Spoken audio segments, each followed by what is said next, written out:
Hello everyone, this is Syed Usman. Currently I'm a first year medical student at Vardhman Mahavir medical college and Safdarjung hospital Delhi. और काफ़ी time मैं video बना रहा हूँ यार, क्योंकि मेरे एग्जाम वगैरह चल रहे थे और नीट का बहुत ज़्यादा ही सीन चल रहा था। नीट 2024 का जैसे कि सबको पता है कि क्या क्या चल रहा था, कि मतलब कि पहले तीसरी बार रिजल्ट आया अभी, ठीक है। तो यार इससे रिलेटेड मैं तुम्हें कुछ बात बताना चाहता हूँ कि अगले साल क्या क्या होने वाला है और कैसे कैसी कट ऑफ रहने वाली है।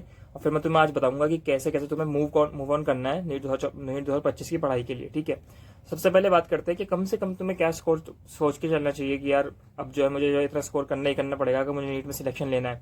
तो यार 680 मतलब कि 660 तो मान के चलो तुम, बेसिक मतलब 660 मिनिमम मान के चलो कि कम से कम इतने पे तो तुम्हारा जो है सिलेक्शन होगा ही होगा। इससे कम पे तुम मान के चलो ही मत।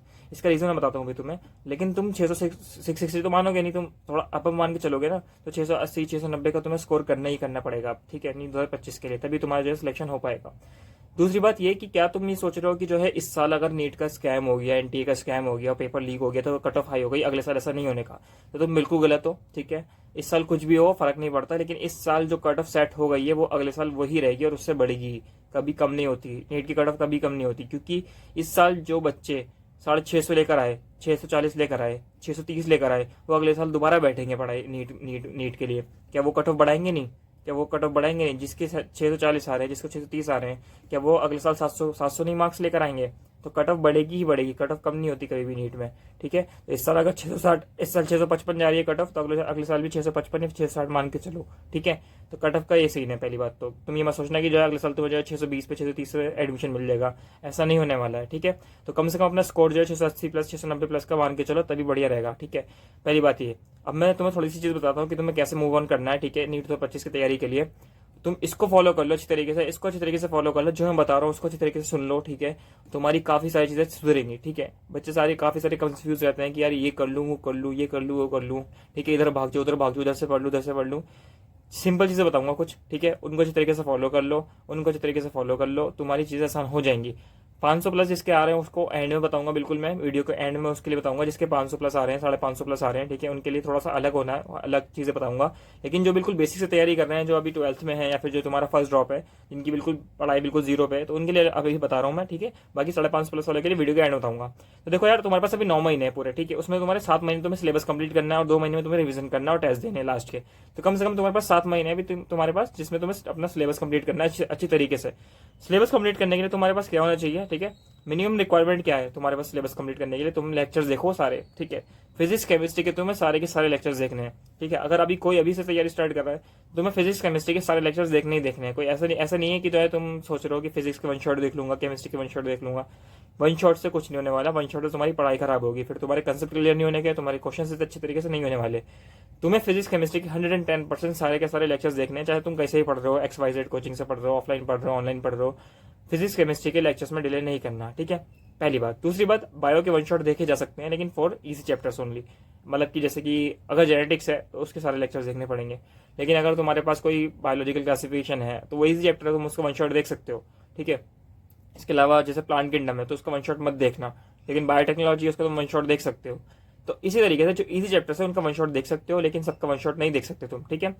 तो उस तरीके से तुम अपना क्लासीफाई कर लेना कि तुम्हारे इजी कोर चैप्टर्स का तुम वन शॉट देख सकते हो, क्योंकि अभी टाइम कम है तुम्हारे पास, 7 मंथ्स है।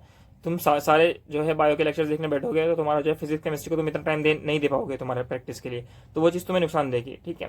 तो वो चीज़ का ध्यान रखना कम से कम कि फिजिक्स केमिस्ट्री के सारे लेक्चर्स देखने हैं। बायो के तुम वन शॉट देख सकते हो। अगर तुम्हारा किसी का बैकलॉग चल रहा है तो बैकलॉग में तुम जो है वन शॉट से बायो कवर कर सकते हो, ताकि तुम फिजिक्स केमिस्ट्री को ज़्यादा टाइम दे पाओ। तुम्हारा फिजिक्स में भी बैकलॉग है, तुम्हारा केमिस्ट्री में बैकलॉग है, लेकिन इतना टाइम तो है नहीं तुम्हारे पास कि तुम बायो के सारे लेक्चर्स देखो। तो बायो का वन शॉट देख लो, फिजिक्स केमिस्ट्री का बैकलॉग पूरे कंप्लीट लेक्चर से खत्म कर लो, ठीक है। इतना समझ में आ गया कि लेक्चर्स कैसे कंप्लीट करने हैं। और तुम्हें जो है 9 मंथ्स में से 7 मंथ्स में तुम्हारा सिलेबस कंप्लीट हो जाना चाहिए, मतलब कि फरवरी के एंड तक सिलेबस कंप्लीट हो जाना चाहिए।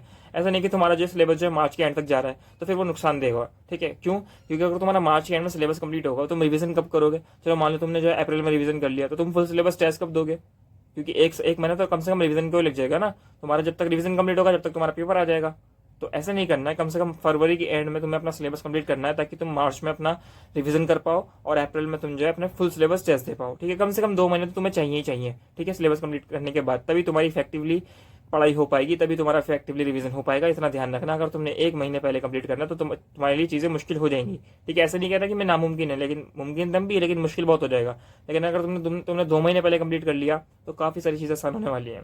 इसके बाद रिवीजन कैसे करना है भाई? तो रिवीजन के लिए यार सिंपल सा फंडा होता है। तुम्हारे जो क्लास में टेस्ट तुम्हें हो रहे हैं, तुम्हारे जो भी XYZ तुम जहाँ भी पढ़ रहे हो, वहाँ पे तुम्हारे हर हर हफ्ते या फिर हर दूसरे हफ्ते में टेस्ट हो रहे होंगे। तुम्हें उस टेस्ट की तैयारी करनी है बस। ठीक है, तुम्हें रोज 3 से लेकर 4 घंटे उस टेस्ट की तैयारी के लिए देने हैं।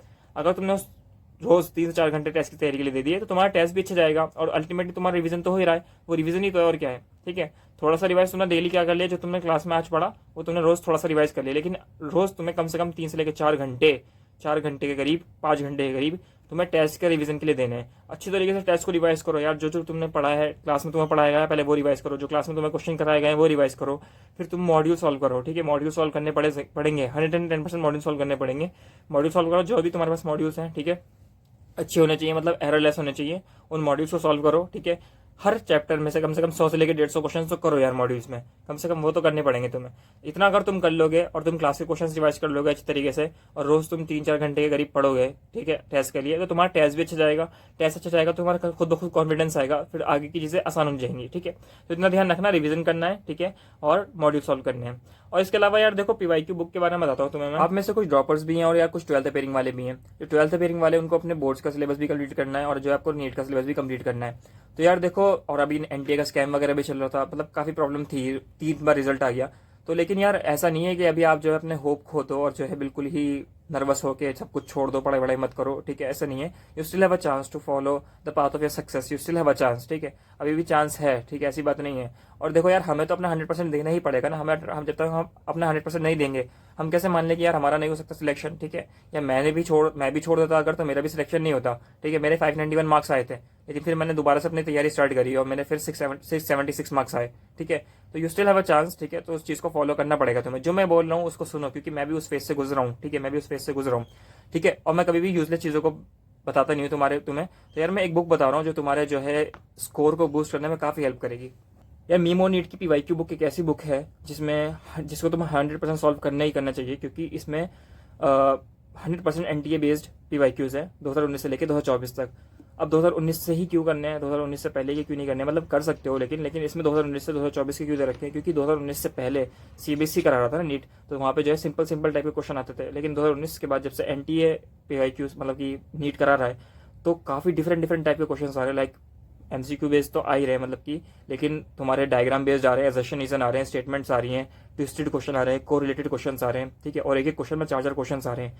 मतलब कि स्टेटमेंट वाले क्वेश्चन ऐसे होते हैं ना, एक क्वेश्चन में 4 क्वेश्चन दे दिए उन्होंने। तो ऐसे क्वेश्चन जो है हमें करने हैं बेसिकली, क्योंकि 2019 से पहले आसान क्वेश्चन आ रहे थे, तो ऐसे क्वेश्चन हमें करने हैं। ठीक है, तो ऐसे क्वेश्चन इस बुक में सारे कवर किए गए हैं। ठीक है, और हर क्वेश्चन के बाद एक क्रिस्प एक्सप्लेनेशन दे रखी है, जिसमें तुम्हें जो है शॉर्ट में आंसर दे रखा है, और फिर उसके बाद डिटेल एक्सप्लेनेशन दे रखी है, ताकि तुम्हें उसी क्वेश्चन से रिलेटेड कोई कंसेप्ट समझना है। ठीक है, तो उस कंसेप्ट को भी समझाया गया है। ठीक है, जैसे कि अगर हम ये वाला क्वेश्चन देखें, ठीक है, तो इस क्वेश्चन में आपको NCERT का पेज नंबर भी दे रखा है कि किस पेज से, मतलब कि किस पर्टिकुलर एरिया से, किस पर्टिकुलर पॉइंट से, किस पर्टिकुलर कंसेप्ट से इसको पूछा गया है, तो वो भी दे रखा है इसमें। और उसके बाद इसकी क्रिस्प एक्सप्लेनेशन दे रखी है कि मतलब इसको सॉल्व कैसे करेंगे। ठीक है, N = mg, ठीक है, FC = ma, इसको पूरा सॉल्व कर रखा है। ठीक है, उसको पूरा सॉल्व कर रखा है। उसके बाद उसकी डिटेल एक्सप्लेनेशन भी दे रखी है, मतलब कि उस रिलेटेड कंसेप्ट क्या है। For a body to remain at rest, ठीक है, इनसाइड का pseudo force acting on it must be equal to the limiting force of friction. तो पूरा समझाया गया है फिर इसको। ठीक है, तो ये ऐसी चीज़ है, मतलब मुझे तो काफ़ी पर्सनली अच्छी लगी, जो मुझे नहीं लगता कि किसी और बुक में दे रखी होगी, किसी भी और अदर PYQ बुक में दे रखी होगी। एक्सप्लेनेशन दी, उसके बाद तुम्हारी डिटेल एक्सप्लेनेशन दी, और कुछ कॉन्सेप्ट है अगर उसमें है तो उसको भी समझाया गया है। फिर उसके बाद जो है उसमें NCERT टैग्ड, मतलब कि NCERT का रेफरेंस वगैरह भी दे रखा है कि किस पार्ट से ये क्वेश्चन आया गया है। तो इसमें सब कुछ दे रखा है तुम्हें। और यार बुक को काफी डीपली एनालिसिस करके जो है काफी रिलेवेंट क्वेश्चन डाले गए हैं, ताकि जो है आपका काफी टाइम इससे बचेगा। ठीक है, काफी एनालिसिस करके बनाई गई है बुक। इसके अलावा यार सबसे बढ़िया बात तो ये है कि हर क्वेश्चन के ऊपर तुम्हें QR कोड दिया गया है। तुम QR कोड को स्कैन करोगे, तुम्हें उस क्वेश्चन का वीडियो सोल्यूशन मिल जाएगा। तुम्हारा इससे काफी टाइम बचने वाला है। ठीक है, तो और डिटेल चाहिए तो इसके पास जो है नंबर जो मैंने तुम्हें दिया है, इससे तुम जो है कॉन्टेक्ट करके पूछ सकते हो। ठीक है, और मेरा कूपन कोड यूज कर सकते हो, तुम्हें जो है डिस्काउंट मिलेगा हर चीज पे। ठीक है, और सारी डिटेल मैं डिस्क्रिप्शन में डाल दूंगा, जरूर चेक करना। तो यार जिनके जो 500 550 प्लस आए हैं, तो उनको क्या करना चाहिए, उनको मेनली क्या करना चाहिए? देखो, मैं तुम्हें एक्जैक्टली बता सकता हूँ कि तुम्हें क्या करने की जरूरत है, क्योंकि मेरे 591 मार्क्स आए थे 2022 में, लेकिन फिर मेरा सिलेक्शन नहीं हुआ था ऑब्वियसली, क्योंकि यार मैं दिल्ली से रहता हूँ कि मेरा दिल्ली में इतनी कट ऑफ हाई जाती है तो मुझे बाहर जाना नहीं था कहीं पर भी, तो मैंने जो है एडमिशन नहीं लिया था। मेरे 591 मार्क्स आए थे, मुझे दोबारा ड्रॉप लेना पड़ा था। ये वाली सिचुएशन बहुत सारे बच्चों के साथ है इस टाइम पे, बहुत सारे बच्चों के साथ है, क्योंकि नीट 2024 का रिजल्ट ऐसा आया है कि 620 वाले 630 वाले भी वो सिलेक्शन नहीं ले पा रहे। तो यार उनके लिए क्या है सीन, उनके सीन ये है कि आपको सारे लेक्चर्स देखने की जरूरत नहीं है, सिंपल सी बात है, ठीक है, क्योंकि आपने पूरा पढ़ रखा है। लेकिन if you find some topics और सम बेसिकली सम चैप्टर्स, ठीक है, जो तुम्हारे वीक तुम्हें लगे, या फिर तुम्हें कोई ऐसा लग रहा है कि तुम्हारा सब्जेक्ट कोई वीक है, तो तुम्हें उसको इंप्रूव करना अच्छी तरीके से। तुम्हें पढ़ना सारा है, मैं मना नहीं कर रहा, तुम्हें पढ़ना सारा पड़ेगा, तुम्हें सारे चैप्टर्स पढ़ने पड़ेंगे, फिजिक्स केमिस्ट्री बायो सब कुछ पढ़ना पड़ेगा। लेकिन तुम्हारा अगर कोई पर्टिकुलर सब्जेक्ट कमजोर है, जैसे मेरा केमिस्ट्री कमजोर था, तो मैंने सारे केमिस्ट्री का लेक्चर्स वगैरह दोबारा से देखे थे, मैंने दोबारा केमिस्ट्री पूरी की पूरी पढ़ी थी, ठीक है। लेकिन मेरी फिजिक्स बहुत स्ट्रॉन्ग थी, ठीक है, मेरे जो है नीट 2022 में मेरे 150 प्लस आ गए थे फिजिक्स में, ठीक है, एक बार पढ़ने से ही आ गए थे, ठीक है। तो मेरी फिजिक्स स्ट्रॉन्ग थी अच्छी खासी, तो मैंने फिजिक्स के लेक्चर्स वगैरह नहीं देखे थे, मैंने फिजिक्स की जरूरत ही नहीं थी मुझे, तो मैंने फिजिक्स आराम से मैंने खुद से पढ़ी, नोट्स रिवाइज करे, मॉड्यूल सॉल्व करे, खत्म। तुम्हें भी ऐसी करना है, जिसका तुम्हारा सब्जेक्ट स्ट्रॉन्ग हो उसमें तुम्हें जो है टाइम इन्वेस्ट करना है रिवीजन में और क्वेश्चन सॉल्व करने में। लेकिन जिसका तुम्हारा चैप्टर कमजोर है, फिर तुम्हारा कोई टॉपिक कमजोर है, फिर सब्जेक्ट कमजोर है, ठीक है, मेरा केमिस्ट्री कमजोर था, तो तुम्हें भी वही करना है, तुम्हें उसी चैप्टर्स के उसी सब्जेक्ट के पर्टिकुलरली सब्जेक्ट के तुम्हें उसके लेक्चर्स देखना है, ठीक है, उसी की तैयारी करनी है, उसी का कोचिंग लेना है, ठीक है। सबका नहीं लेना है, जिसके स्कोर अच्छा है 600 प्लस है, क्योंकि टाइम ही खराब होगा। तुम्हें बेसिकली सारा टाइम किसको देना है, रिवीजन को देना है, क्वेश्चन प्रैक्टिस को देना है, भर भर के क्वेश्चन सॉल्व करो, अच्छे अच्छे मॉड्यूल्स लगाओ, ठीक है, भर भर के क्वेश्चन सॉल्व करो, ठीक है, पीवाईक्यू सॉल्व करो, ठीक है, तो तुम्हारा स्कोर बढ़ेगा। लेकिन अगर तुम सिर्फ और सिर्फ क्लास में ही टाइम खराब करते रहोगे ना, तो फिर चीज़ें ठीक नहीं रहेंगी। और सिलेबस रिवाइज कैसे करना है, ठीक है, ऐसे तो रैंडम हो जाएगा, जब अगर तुम फॉलो नहीं करोगे किसी भी बैच को, अगर फॉलो नहीं करोगे तो वो रैंडम सिलेबस हो जाएगा। कैसे कैसे रिवाइज करोगे, तो तुम्हें कोई भी टेस्ट सीरीज फॉलो करनी है, टेस्ट सीरीज कोई भी ले लो जो ऑफलाइन हो। मैं तो सजेस्ट करूंगा ऑफलाइन टेस्ट सीरीज फॉलो करो, ठीक है। ऑफलाइन टेस्ट सीरीज तुम्हारे घर के पास जो भी मिल रही हो उस टेस्ट सीरीज को फॉलो करो, उस टेस्ट सीरीज के सिलेबस के अकॉर्डिंग रिवाइज करो ना यार, ठीक है। मान लो तुम्हारे जो है एक हफ्ते बाद जेनेटिक्स आ रही है, तो जेनेटिक्स पढ़ लो, क्या दिक्कत, तुम तो पढ़ सकते हो ना, क्योंकि तुमने पूरा सिलेबस पढ़ रखा है। लेकिन जो बच्चे फ्रेशर्स थे ना, वो नहीं पढ़ सकते वो सिलेबस उस तरीके से, क्योंकि जो ऑफलाइन टेस्ट सीरीज होती है उनका सिलेबस अलग चल रहा होता है, और जो ऑनलाइन टेस्ट सीरीज होती है उनका सिलेबस अलग चल रहा होता है। तो वो ऑनलाइन पढ़ रहे होते हैं, लेकिन ऑफलाइन टेस्ट सीरीज देते हैं तो उनका दिमाग खराब होता है। लेकिन तुमने सिलेबस कंप्लीट कर रखा अपना, तुम उस टेस्ट सीरीज को फॉलो करके उसके हिसाब से रिवीजन कर सकते हो, ठीक है। आ रही समझ में, तो कोई भी एक ऑफलाइन टेस्ट सीरीज पकड़ लो, उसके हिसाब से रिवीजन करो, ठीक है। जो अपने वीक टॉपिक्स है उनको ज़्यादा टाइम दो, ठीक है, इतना ही करना है तुम्हें। और अच्छी तरीके से दो चीज़ें फोकस करना, टेस्ट सीरीज ऑफलाइन, दूसरा प्रैक्टिस, ज़्यादा प्रैक्टिस, और तीसरी चीज़ ये कि जो है जो भी तुम्हारा जो है वीक टॉपिक्स है उनको अच्छी तरीके से करोगे, इतना ही कर लोगे ना यार, तुम्हारे मार्क्स बहुत अच्छे आने लगेंगे, ठीक है। इतना कर लो बस, ठीक है। मैंने जो है अपनी ऑफलाइन टेस्ट ज्वाइन करी थी अचीवर्स की, एलन की, ठीक है, तो उसने काफ़ी फ़ायदा दिया था मुझे, और मैंने रिविजन करा था, ठीक है। तो ये सारी चीज़ें तुम्हें करनी है, ठीक है। और कोई भी बात हो यार मुझे पर्सनली मैसेज करना, इंस्टाग्राम पे कर सकते हो, ठीक है, इस पर कमेंट कर देना, लेकिन रिलेवेंट करना, तभी रिप्लाई करूंगा, ठीक है। रिलेवेंट क्वेश्चन करोगे तो रिप्लाई कर दूंगा, ठीक है। Thank you so much, bye bye.